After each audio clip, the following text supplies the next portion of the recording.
There's a massive stigma around universal credit, I think. And don't get me wrong, it's abused by a lot of people.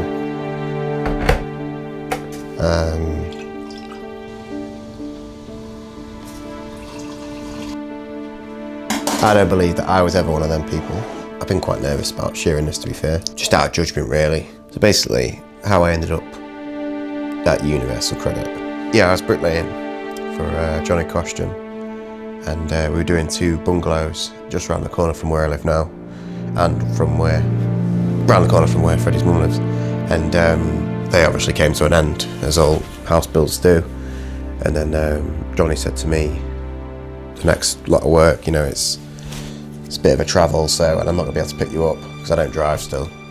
So I was like, shit, yeah, okay, fair enough. And then the more I looked at it, because before, when me and Freddie's mum still lived together, she was at uni, so she was able to take Freddie to nursery and then go to uni, and I was able to travel, because I was travelling quite a lot, to Nottingham, I worked quite a bit in Sleaford, Gainsborough, Boston, Alford, yeah. So basically, now that she was a full-time nurse, she started just after we moved into separate housing. Yeah, it kind of dawned on me that, well, I was no longer able to travel for work because I had to, back when I was travelling before, I had to leave at 6 in the morning. Freddie's school starts at, you could put him in school club, but that was 7:30.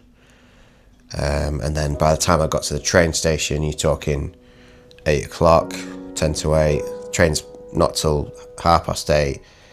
And then, so basically I looked into it quite a bit, and this was before even finding another bricklayer to take me on as well. And ultimately couldn't bricklay anymore.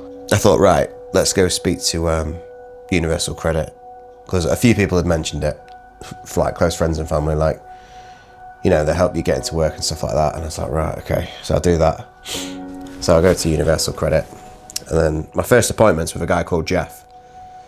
Now, I remember explaining to Jeff, he was asking me about what I do, or what I've done, what can I do, all that sort of thing. So right, I've been a house chef for 8 years, bricklayer, 3.5 years. Alright, so you're quite hands-on then? Yeah, definitely hands-on. What would you like to do? And I said, well, I've actually been, I've had a camera now for nearly a year, and I like making videos and stuff. I remember him saying to me, he was like, but do you see anything coming of it though? You know what, fuck you, Jeff. Yeah, I fucking do, actually. Now you've said that, I fucking do. And basically then I was passed on to a caseworker. Now my caseworker was called Jonathan, and he was lovely. We basically spoke about similar thing to what I went through with Jeff, but I went through it with Jonathan, so then he could sort of maybe suggest some sort of jobs that I could look for and stuff like that. And he asked me about hobbies and stuff like that, and I was like, and in my head I'm thinking you know what, because I've still fucking got what Jeff said in my head. And then I'm thinking, yeah, I'm gonna tell him about that. So I told him, and he seemed really intrigued by it. He was like, yeah, I think there's something definitely that you could maybe pursue there. He said, have you got a business plan together and all that sort of thing? And I was like, I think I might have said, well, I'm putting one together, but I hadn't. But in my head, I was like, shit, business plan, fucking hell, what's that? Do you know what I mean? I've been self-employed, but I've never actually owned in my own business or anything like that. So yeah, I was like, right, okay, let's start. Let's fucking do this then. Turns out, what I wrote down was not a business plan whatsoever. The appointments went on, and it became less about me getting a job and more about Create Media. Yeah, started doing shoots for free. Worked at a local gym in Lincoln, Lincoln Lifting. Worked with a local musician, Amber. And, just to help them, help me, because, in order to sell myself as a business, I need some form of,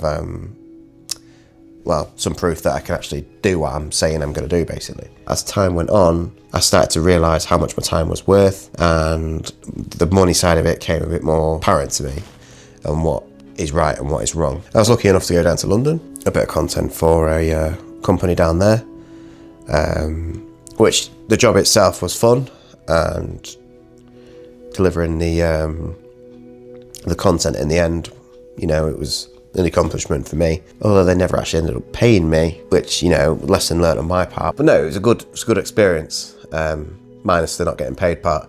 But then it made me realise that how am I supposed to act as a business if I don't have any structure in place, like terms and conditions, deposits, stuff like that, you know. So, you know, it's a bit of a stinger, but at the same time, I learned something.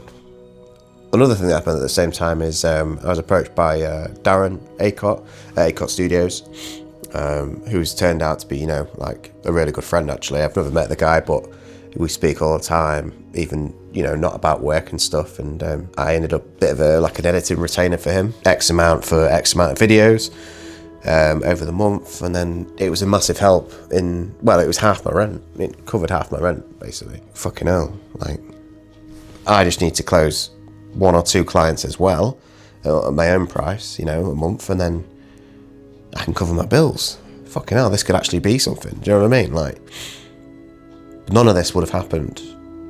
None of this would have happened if I wouldn't have gone to Universal Credit. It wouldn't have happened if Jeff would have asked me, do you see anything coming of it though? It wouldn't have happened if I'd have been passed on to Jonathan, and then Jonathan saw what I, in my head, somehow very badly told him that was going to be something. Do you know what I mean? The meetings with Jonathan came to an end, and I was referred to Jobs 22. And basically what they do is they tailor your search into finding you a more specific job that suits your needs.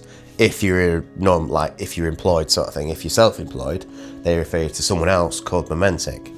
Now, Momentic I've been with a few months now. With Momentic, you get basically a business advisor who takes a look at the business, decides whether it's viable, and she did. Yeah, basically we have a meeting every sort of week or so, every other week, and then she's taught me quite a lot about financial forecasting and contingency plans and CRMs and fucking landing page. And without Momentic, it wouldn't be where it is right now. Like, there wouldn't be a website, there wouldn't be a fucking CRM, there wouldn't be these little forms and stuff that link to this, that and the other. And it's all pretty mad, to be fair, and it was all very new to me.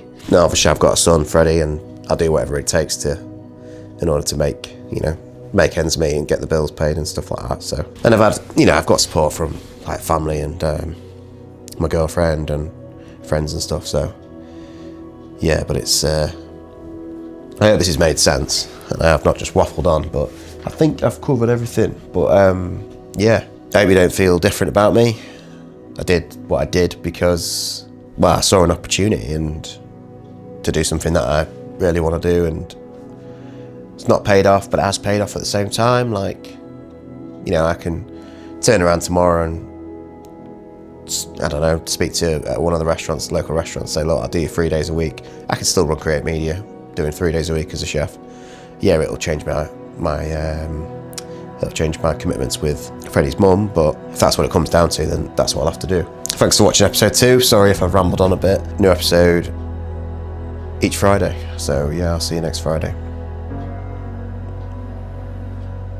I don't know how to end these things.